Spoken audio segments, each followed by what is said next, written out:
that we would meet again. But for 97 days, he said no. People look at me and say, why are you always an optimist?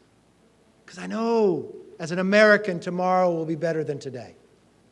I had to be an optimist that every day I woke up and said, maybe today the president would change his mind. Maybe today he'd want to put the country first. Maybe today he'd want to meet. But he never did. Not until our entire conference passed a bill. The Senate never did. They took no action. The Democrats' plan was to do a discharge petition to only raise the debt ceiling, and we'd have no savings. We'd take us further off the cliff. But when I finally got to meet with the president, we couldn't talk about the entire budget. We couldn't talk about and look at places that we could have savings. We could only focus on 11% of the budget. But in that 11%, not only did we give you the greatest savings in American history, there's going to be people who are on welfare today that will no longer be on welfare, that they will find a job because of the work requirement. And not just when they find that job, their self-worth, their attitudes are going to change. They're going to believe in themselves. They're going to be able to buy a house, send their kids to college because of the vote we took tonight. Because of the vote we took tonight, the largest rescissions in American history. All the COVID money, the billions of dollars sitting out there that they said they would never bring back. You know what? To the taxpayer, to you hard-working Americans, we stood for you. We brought that money back.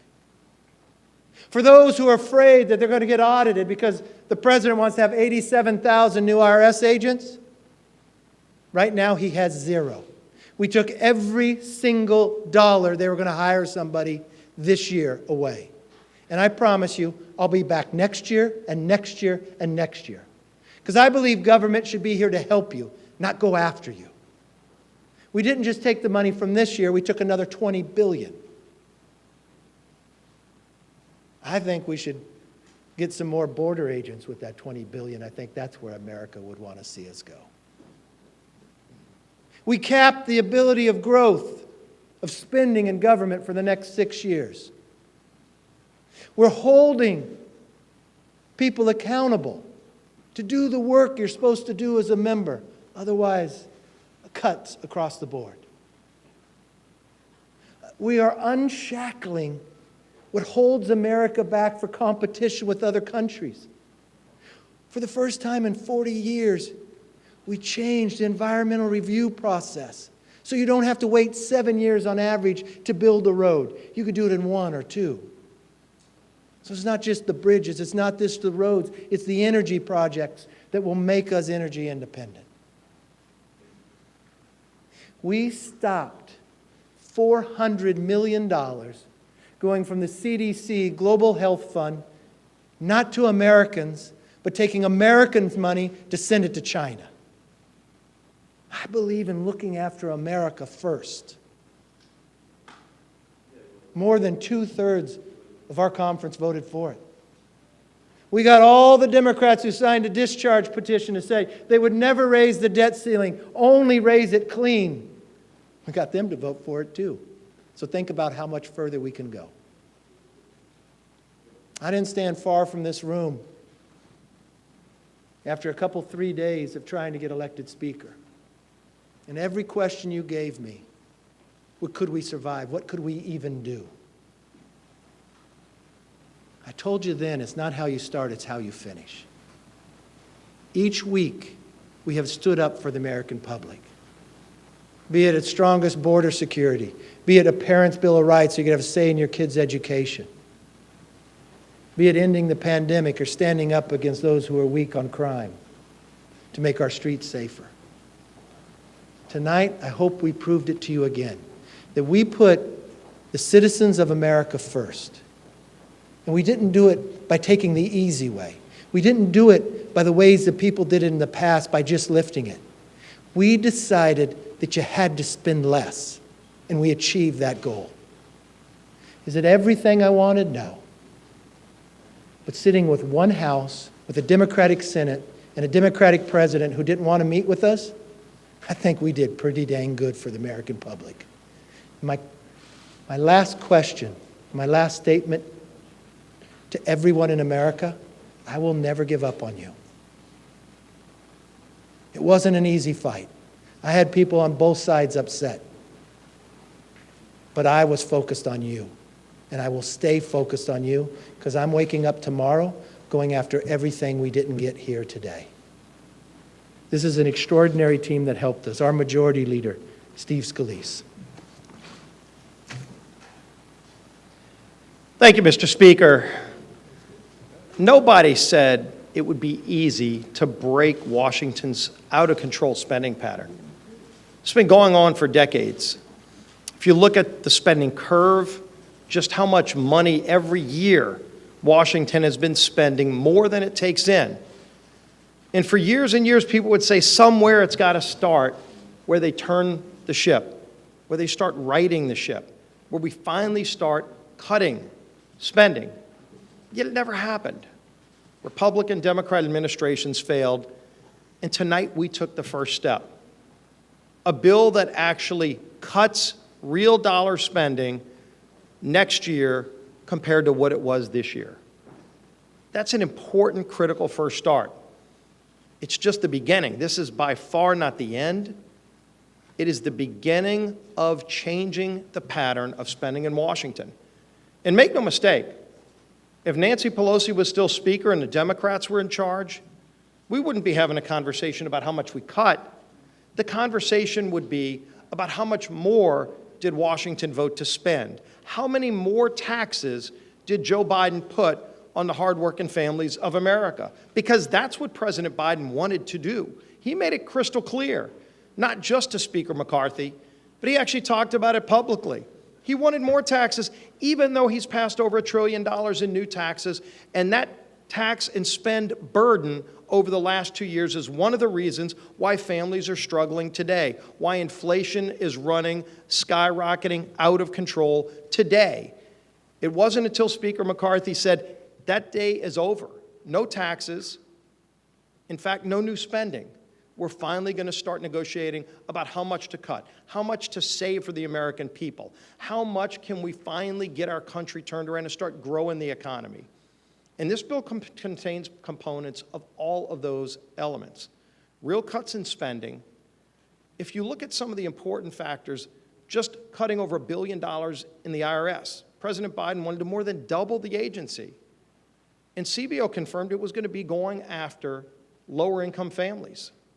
People that are single mom working 2 jobs was going to be paying more. And we finally started to reverse that trend.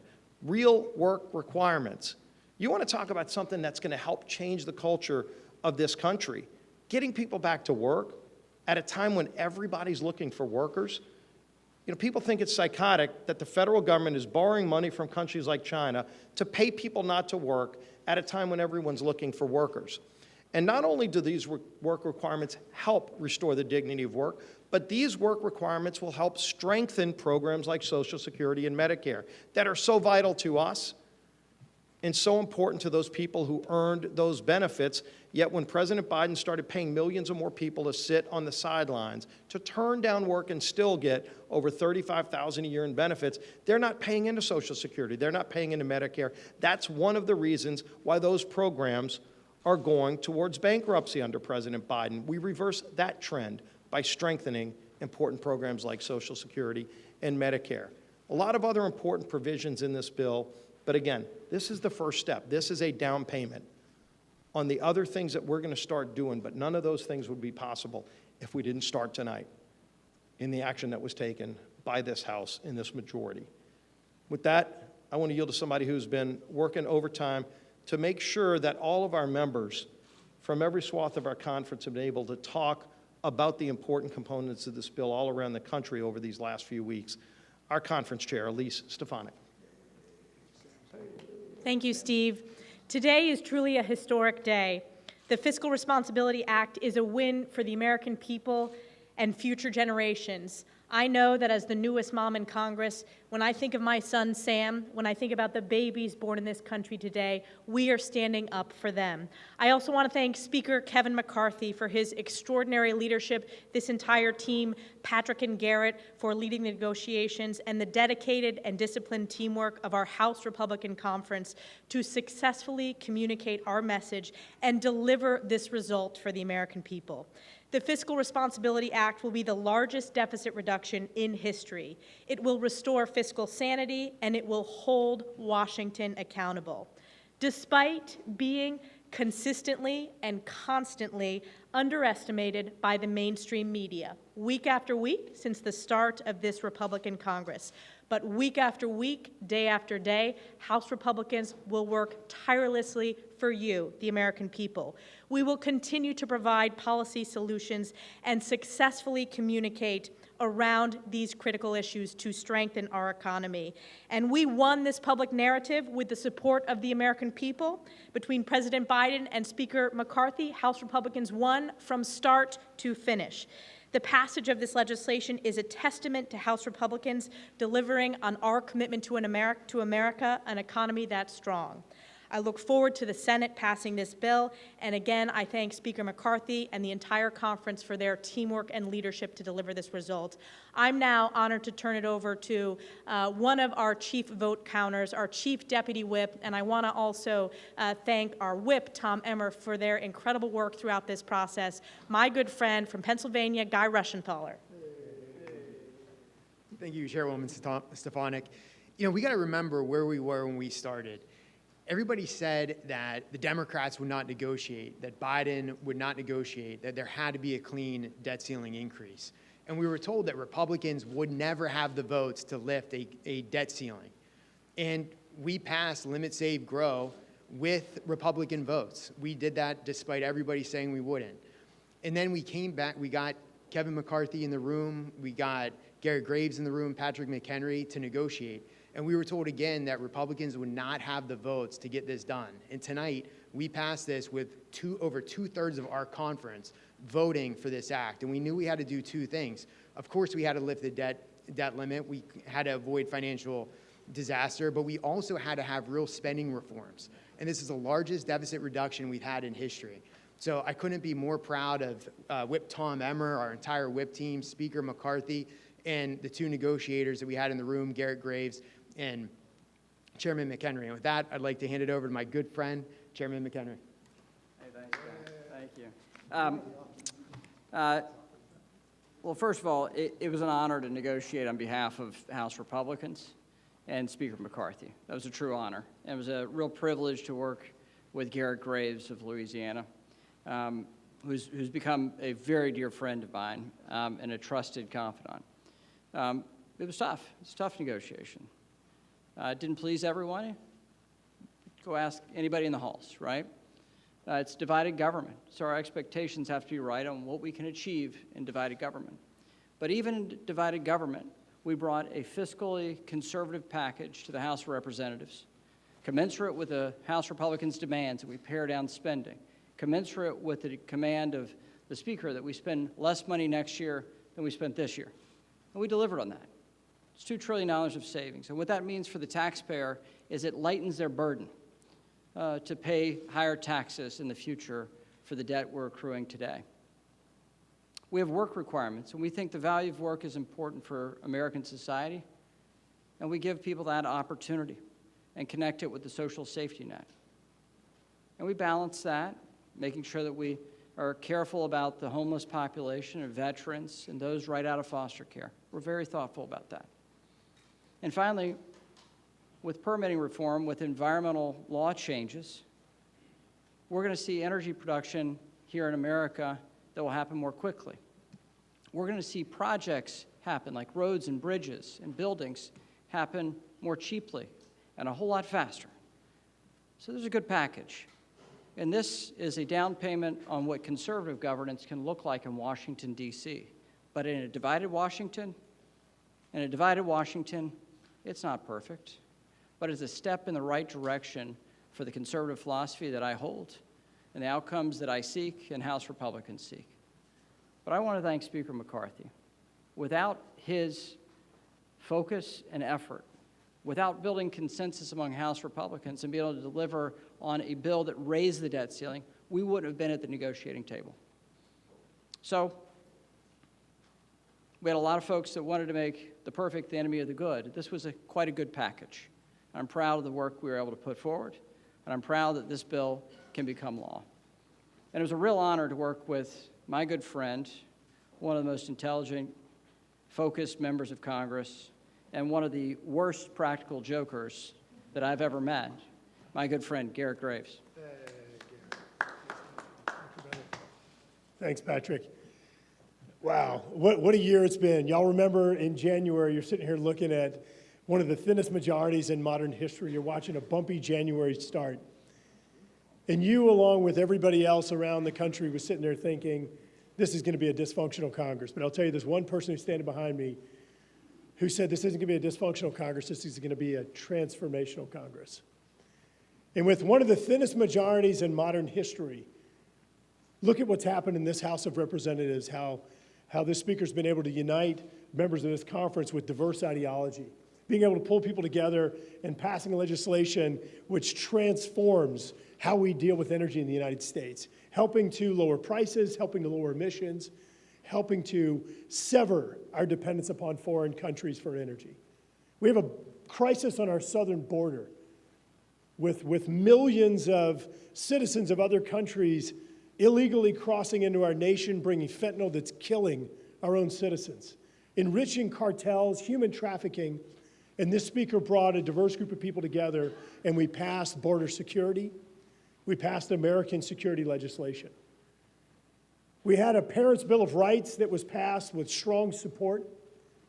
We had a bill that was signed into law that prevented a lessening of punishments for crime. We had a bill that was signed into law that ended the COVID emergency. And today, one of the most historic pieces of legislation that has ever passed the House of Representatives. A bill that will save the American people over $2 trillion. A bill that helps to restore the appropriate balance of powers as envisioned by our founders, that ensures a role of Congress, that ensures that you don't have a tyrant, a dictator, a monarchy that's out there waving a wand, deciding that hundreds of billions of dollars of taxpayer funds are going to be spent without any approval or consideration by their representatives in the United States Congress. Legislation that builds upon work requirements, that benefits both those that pay taxes and those that are dependent upon our social welfare safety net, because it has been proven that this helps get people back into the workforce. Look, I could go on and on about all the benefits of this legislation, but I'll tell you what has happened today by this Congress that is going to be signed into law. This is one of the most significant pieces of legislation that's ever passed, and I'll say it again. With a bumpy start and many people with incredibly low expectations, we've once again passed transformational legislation, and as the speaker said, it's just the first step. The man behind me is one of the best strategists I've ever seen in my life. And what you saw today, the legislation that passed with over 300 votes, hitting high water marks in categories no one ever expected, anticipated, or ever before achieved. Wouldn't have happened without him, wouldn't have happened without the vision, the leadership, the persistence, and the optimism. Thank you. I do want to say there's one person that's not here right now that deserves a lot of credit, and that's our whip, Tom Emmer. He's done an amazing job. So, want to take some questions? Yeah, you're excited. So in the bill, there's the CR provision. Why does it? No, there's not a CR. What it says, this is not an automatic CR. It says, for too long, I'm frustrated how this place works. People didn't have to show up for work. You couldn't be in this building. We would have to pass 1,000-page bills with no one having opportunity to read it. I hope you understand that has all changed. But what we would do is, in the past, the Democrats would wait and they'd throw an Omni, do all the work they hadn't done all year, and they'd throw it with about $1.4 trillion at us right before Christmas, told you had to pass it or you couldn't go home. You couldn't read it, you got shoved at you. No more Omnis, No more business that way. This place has changed. This was a 99-page bill. I'll get to the answer. You had 72 hours to read it. The majority, 15 pages, were just rescissions, things that we are taking back. What this does, by January 1st, encourages this body to pass all 12 appropriation bills. Don't give us an omni. Do the job you're elected to do. And if not, a 1% cut across the board. I think it'll encourage them to do the job. Yes. What would happen between October 1st and January 1st? You would have to pass some type of CR during that time period. Yes. McCarthy, this was an overwhelming bipartisan vote. Does it say something that more Democrats voted for this bill than Republicans? Do you have any regrets about pushing for any deeper spending cuts that could have got some of the conservative members? Really? Okay, so let's see. Deeper spending cuts. Non-defense spending, you take vets out, is lower than it was in 2022. What we just proved was Democrats were here and they spent $6 trillion. They brought us inflation, everything else. They said only thing they would do is just raise the debt limit. Well, now they voted for work requirements. Now they just voted to put PAYGO on on all of our president, that he can't go create a new regulation or others without cutting before that. They now just capped spending for 1% for the next 6 years. I can think of all sorts of more bills I'm going to bring to the floor because they just said now they'd vote for it.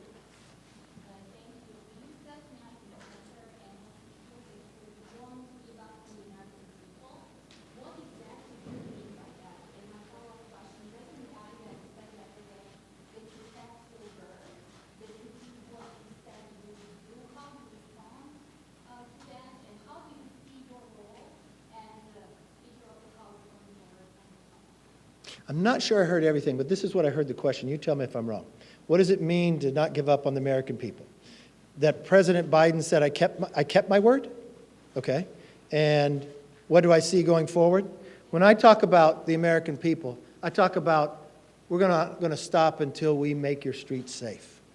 We're not going to stop until we make sure the border is secure. We're not going to stop until we get the rest of the IRS agents repealed. We are not going to stop until we put ourselves on a path that a new child born in America is not given a $95,000 bill. We're going to make our economy stronger. We're going to make our streets safer. We're going to give you more freedom where government gets out of your life, and we're not going to stop until we make this happen. Yes, sir.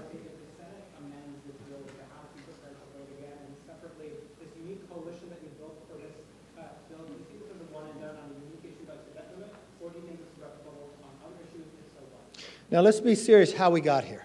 You say it's a unique coalition. It's a coalition of a Republican Congress with 5-seat majority leading. The president would have never even met with us. He denied meeting with us for 100 days until we passed something and the Senate did nothing. The House Democrats said they'd never vote for anything until the president came down and told them this was their deal. They weren't in the room. So that's a unique coalition. That we pass a bill, you negotiate around our bill, and the Democrats in the day join us to vote for it. I'll take that every day of the week. Yes, ma'am. While the majority passed this with the majority, you still had more Democrats voting in favor of this than Republicans. Chairman McHenry told me earlier that those in opposition to this legislation didn't understand the bill. Is there anything that you believe you could have done differently to get more members to see this bill the way you do? Look, every day I could wake up and improve. There's so many times I stumble as we go. It's difficult in a time of negotiations to keep your full conference abreast because as we do, you all leak it and you can't negotiate once you leak so something blows something else up. Maybe if we were in session when we were closing down to the end, maybe so. I don't think we were ever going to get anybody. I mean, we have people who didn't vote for Limit, Save, Grow. Ken Buck didn't vote for that. Andy Biggs didn't vote for that. I don't think they've ever voted for a debt ceiling. Matt Gaetz has never voted for it. So we're never going to get everybody. But we have spent 4 months bringing everybody together. And whether you voted for or voted against it, you wanted something more, right? I can only look at what's on the bill. If I'm going to say this doesn't have something I want, I'd vote no against every bill. But history will write This is the largest cut in American history. It's not even close. And there's a number of people who voted against it that have voted for debt ceilings in the past that just raised them. So maybe I could have explained it better. Maybe I could have been a little out front there, but I'll improve each day. It wasn't an easy task. The president not willing to meet with us, so there's probably a lot of different things we do better. Yes, ma'am. You said that Democrats got nothing in this bill.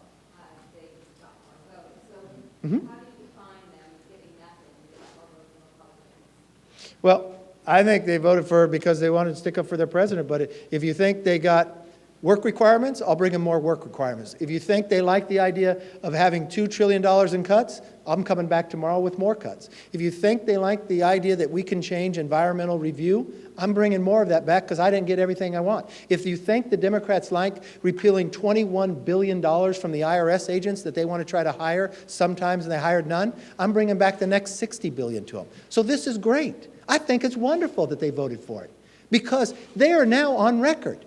So they can't sit there and yell, this isn't good. So I'll bring something back tomorrow. Let's get the rest of the IRS agents. Let's get the rest of the work requirements. Let's cut more because we are in a big debt. This is fabulous. This is one of the best nights I've ever been here. I thought it would be hard. I thought it'd be almost impossible just to get to 218. Now I found there's a whole new day here.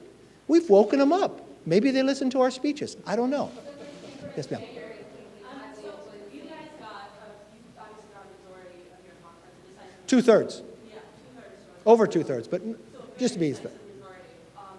Do you think that this should kind of quiet the rumblings when people have agreed upon members of the motion? It's up to them. Yes. So, in the past several days, obviously, some members of your conference have been very vocal about their issues with these bills. Some of them violated promises you made to them in January. What is your response to that? Well, first you have to tell me what promise I violated. Did I say I would cut the biggest spending cut in American history? I don't even think I said that, but I probably surpassed my promise. If you think I would say we'd get back to 2022, if you take the non-defense veterans out, it's actually lower than 2022. If I said we'd get some work requirements, we got some work requirements. If we said we would cap it, spending, we got 6 years of that. So I'm not sure which promise I could make that I couldn't keep. Oh, yes. Yes, ma'am. Now that this deal is passed, what is sort of the next big fundraiser to House Republicans? Well, we've got a number of things we've got to do, but we've got to do appropriations. We've got a lot of oversight work to do. I don't know if you followed FBI Director Wray not following through on our subpoena. Now says he would let us look at the document. I think there's a lot of problems out there. There's a lot more in spending.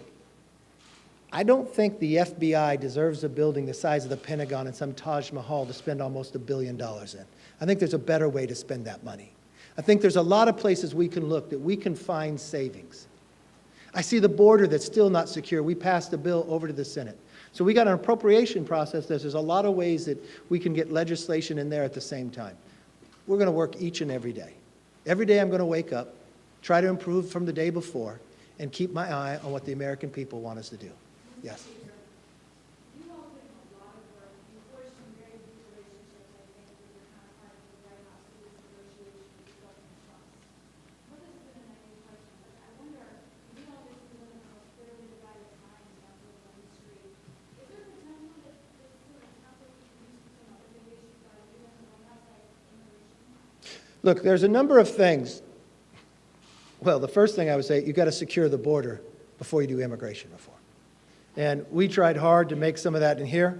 We tried hard to be able to even reform further that we could become energy independent. And we committed that we'd continue those discussions, that we couldn't get it all in here.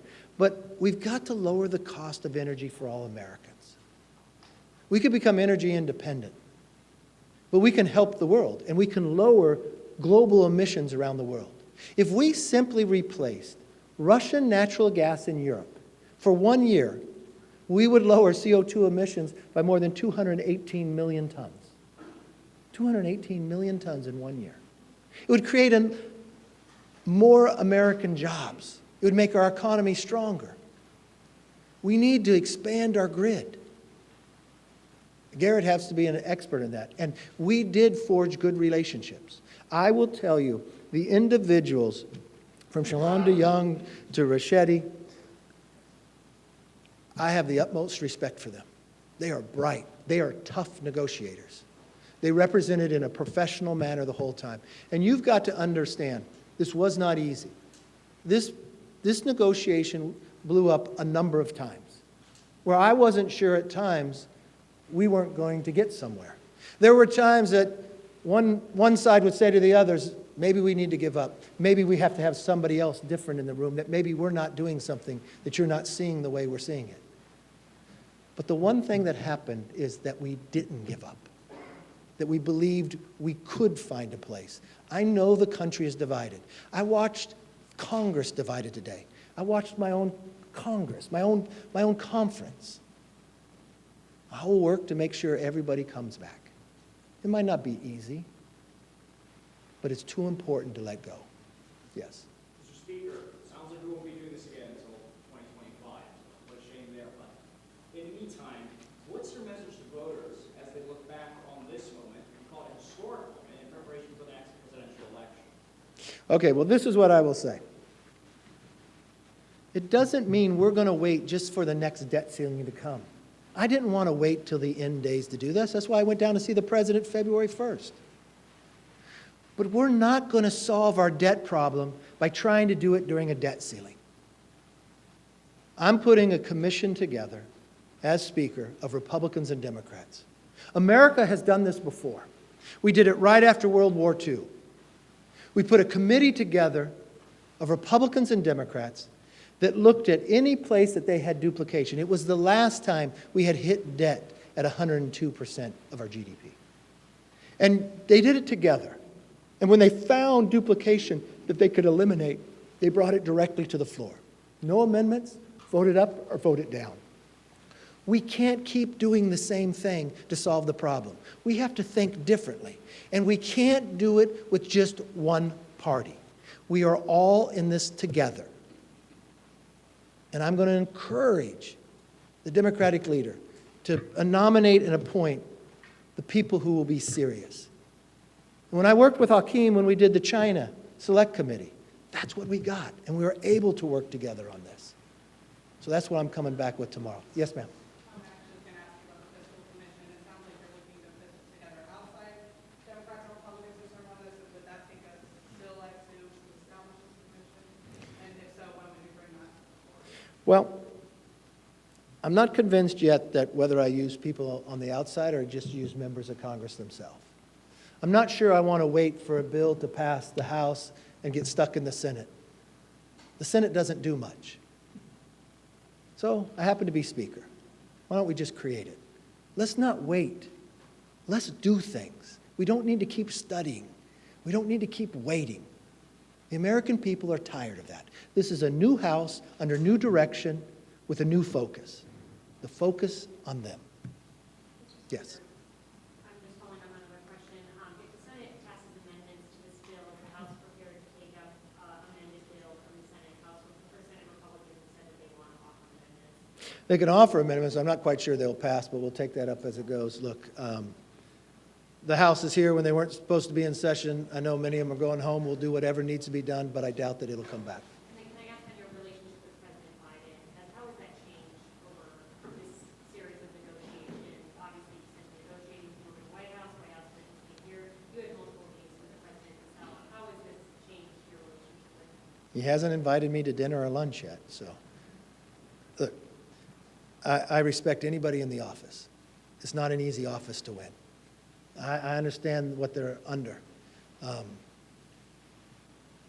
I just hope he doesn't sit back and ignore people when they want to work with you.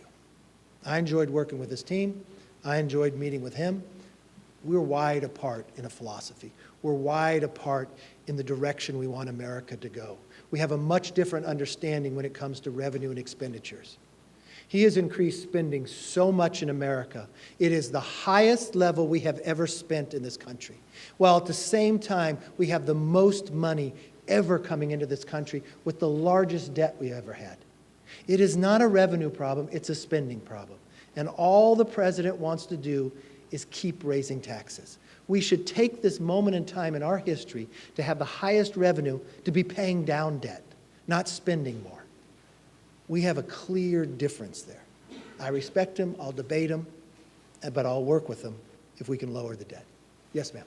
Speaker, when we talk about the Senate taking this up later this week, you and your team have really taken the lead on these negotiations with the White House. The Senate wasn't really involved in them. You guys hashed out the deal. So how is this working now when it moves to the Senate? We have some Republican senators saying they'll stall the bill. Are you working with your Senate counterparts to encourage them to vote in favor of this deal and get it signed into law? Look, everybody gets elected on their own. I think the Senate sat back and they didn't produce anything. Ideally, it would have been great had we produced something as we did and they produced something. We could have gone to conference. Unfortunately, they decided that no, just wait to the deadline and rush everything through.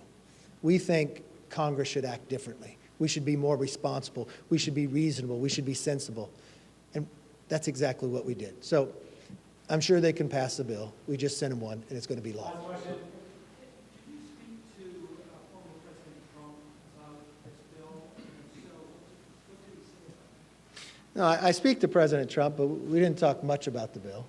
So we don't want to end on that question. Let's end on something else. What are you going to do now when I walk out of my office? Are you still going to be there? All right. I might miss you one day, but remember this. I'll still look forward when you come back. And you know what? You still ask the same questions each week. Do you think you can pass the bill this week? Do you think you'll still be Speaker next week? Keep underestimating us, and we'll keep proving the American public that we're never giving up on you. Thank you and good night.